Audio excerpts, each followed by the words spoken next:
Okay, hello everyone. Modulus का एक बहुत ही डिफिकल्ट क्वेश्चन है। जिन बच्चों को ये कंसेप्ट नहीं आता, जिन बच्चों को ये कंसेप्ट आता है उनके लिए तो ये बहुत आसान हो जाता है। तो क्या बोल रहा है कि एक इनइक्वालिटी मॉड्यूलस में, एक नहीं दो इनइक्वालिटी दी हुई है। ठीक है, अब पहले तो अपन समझ लेते हैं इसके पीछे का कंसेप्ट क्या होता है। ठीक है, तो बच्चों कभी भी अपन मॉड्यूलस के अंदर x minus Y is equal to some value लिखते हैं, फॉर एग्जाम्पल 5। तो इसका क्या मतलब होता है, अगर एक पॉइंट x है एक पॉइंट y है तो इनके बीच का डिस्टेंस क्या है, 5 है। या मैं ऐसे बोलूं कि ये जो y है ये x से 5 के डिस्टेंस में, and it could be on either side. For example मैंने y को इधर रख दिया तो इधर पे 5 यूनिट जाएंगे या इधर पे 5 यूनिट जाएंगे, तो हमको दोनों तरफ क्या मिलेगा, x मिलेगा। तो अगर मैं बोलूं modulus x is equal to 5, तो इसको मैं लिख सकता हूँ x minus 0 is equal to 5। इसका मतलब अगर मैं ओरिजिन ले लिया तो ओरिजिन से 5 जाऊंगा इस तरफ और ओरिजिन से 5 जाऊंगा इस तरफ, तो मेरे को x का वैल्यू मिलेगा। इसको सॉल्व करते हैं तो x का वैल्यू क्या मिलता है, +-5, जो कि हमको यहाँ पे भी मिला।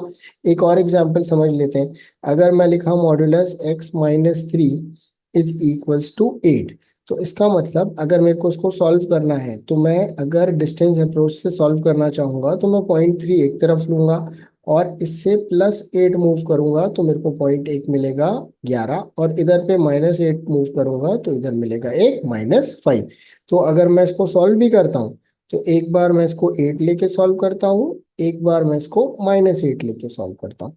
तो इधर पे मेरे को मिलता है x is equal to 8 + 3 11, and इधर पे मिलता है -8 + 3 है -5, जो कि इधर पे भी सोल्यूशन मिला। तो बच्चों यहाँ पे भी कुछ ऐसे ही बोल रहा है। अब अपन इसको समझने की कोशिश करते हैं कि इसको कितनी जल्दी अपन बना सकते हैं। ठीक है, तो हमारा कुछ इक्वेशन है, n modulus of n-60 is less than modulus of n-100।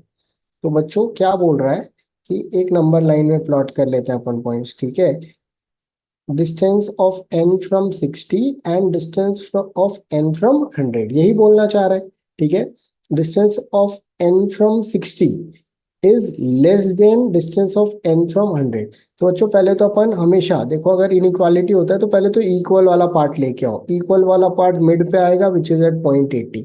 तो बच्चों अब अगर बोलेंगे कि n का डिस्टेंस 60 से n के डिस्टेंस 100 के कंपैरिजन में छोटा होना चाहिए, तो इसका मतलब अगर मेरा वैल्यू अगर मेरा वैल्यू इस पर्टिकुलर रेंज में है, ठीक है, तो उस केस में मेरा कोई भी पॉइंट 80 से नीचे है, 80 से छोटा है। ठीक है, तो 80 पे तो बराबर होता है, 80 से छोटा पे क्या होगा, वो 60 के पास चला जाएगा और डिस्टेंस जो है 60 से कंपैरेटिवली लेस हो जाएगा compare to 100, right. For example अगर मैं कोई पॉइंट यहाँ लूंगा, फॉर एग्जांपल मैंने 70 लिया तो उसका डिस्टेंस 60 से 10 है और 70 का डिस्टेंस 100 से 30 है, तो ऑब्वियसली मेरी कंडीशन मीट हो जाएगी। तो ये जो पूरा ब्लू रीजन है, यहाँ पे मेरी पूरी कंडीशन मीट हो रही है for case number 1। Case number 2 क्या बोल रहा है कि n-100 should be less than modulus of n-20।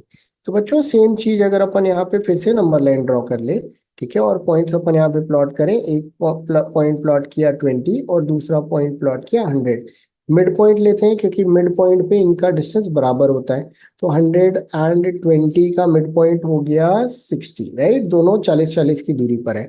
अब क्या बोल रहा है कि 20 से जो डिस्टेंस है वो 100 से डिस्टेंस से कम होना चाहिए। उल्टी बात बोल रहा है बच्चों। ठीक है, 20 इस पॉइंट से डिस्टेंस 100 के कंपैरिजन में ज्यादा होना चाहिए। इसका मतलब मैं किस तरफ मूव करूंगा बच्चों, मैं पूरा का पूरा अगर मैं फिर से कलर करूं तो मैं इस डायरेक्शन में मूव करूंगा, right. I think I should change the colour, better clarity, black colour कर लेते हैं। ठीक है, इस डायरेक्शन में होगा। ठीक है, तो 60 पॉइंट से मैं इस डायरेक्शन में हूँ। अगर अपन इन दोनों को मुझको इन दोनों को पैरेलल बैठा देना चाहिए था। चलिए पैरेलल लेके आते हैं इनको, जिससे कि नंबर्स अपने को टैली मिले। 60 दोनों जगह का सही डायरेक्शन में आ गया, राइट। तो बच्चों अगर अपन देखें तो this is the range, this is the common range जिसकी हम बात कर रहे हैं। ठीक है, 80 को इंक्लूड नहीं करना है, 60 को भी इंक्लूड नहीं करना है, तो हमारे नंबर्स क्या होंगे, 61 से लेके 79 तक। अब बच्चों जो अगर हम इसको डायरेक्ट सब बोथ इंक्लूडेड ना, ठीक है, अगर हम इसको डायरेक्ट सबट्रैक्ट कर देते हैं तो प्रॉब्लम क्या आता है, आंसर 18 आ जाता है, विच इज रॉन्ग।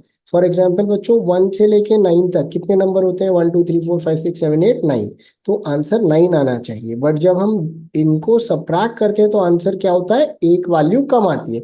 इसको करेक्ट करने के लिए हमको +1 करना पड़ता है। तो जब दोनों बाउंड्री इंक्लूड होती है और हम सबट्रैक्ट करते हैं तो आंसर एक वैल्यू कम आता है।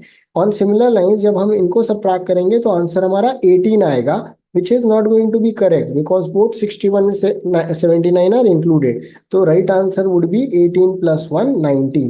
तो बीच में ऐसे कितने पॉइंट्स होंगे जो दोनों के दोनों कंडीशन को सेटिस्फाइड करेंगे, there would be total 19 points. Hopefully आपको ये क्वेश्चन समझ में आया होगा और आप ऐसे क्वेश्चंस को सॉल्व कर पाएंगे। Have a great day guys, will meet very soon, thank you.